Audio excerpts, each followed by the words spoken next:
দাঁড়া। কিরে, একেবারে খালি হাতে এসছিস? তোদের কাছে যেগুলো আছে সেগুলো দিয়েই চালা। আচ্ছা,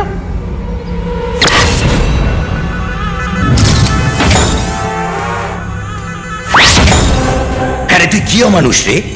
হ্যাঁ, আমায় ছুরি মারলি, গুলি করলি, তবুও তোর গায়ে জ্বালা মিটল না?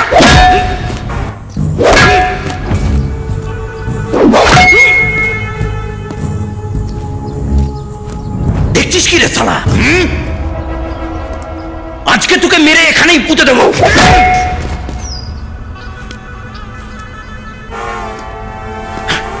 সেদিন যদি তোকে ওখানেই শেষ করে দিতাম তাহলে আজ আমার এই কার্ডটায় পড়তে হতো না। সিম্প্যাথি ভোটে জিতে আমি এমপি হয়েছিলাম তো। সবকিছু যদি ঠিকঠাক চলতো, নিজের এমন জায়গা তৈরি করেছিলাম আমার প্রধানমন্ত্রী হওয়ার কথা। তোর জন্য, এই তোর জন্য আমি ডিসকোয়ালিফাই হই।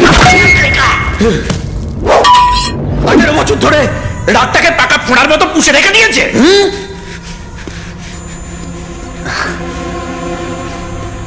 তুই কি ভাবছিস তোর উপরে বদলা নেব বলে আমি বেড়ে উঠেছি?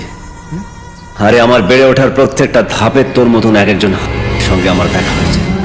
তোর সঙ্গে আবার দেখা হওয়াটা ভাগ্যের ফের। তোকে মারতে হলে তো অনেক আগেই মেরে ফেলতে পারতাম। তাহলে কি চাস? অনেক মেরেছিস, চল এবার বল রুষা কোথায়? ওকে তুই পাবি না, ওকে তো খালাস করে দিয়েছি।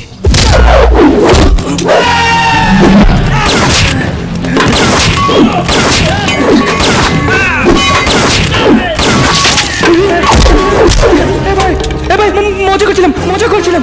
রুষা এখনো বেঁচে আছে। তোর একটা মজার জন্য 6 জন মারা গেছে। মজা করছিলাম, রুষা বেঁচে আছে। জায়গা বুঝে, মানুষ বুঝে মজা করবি।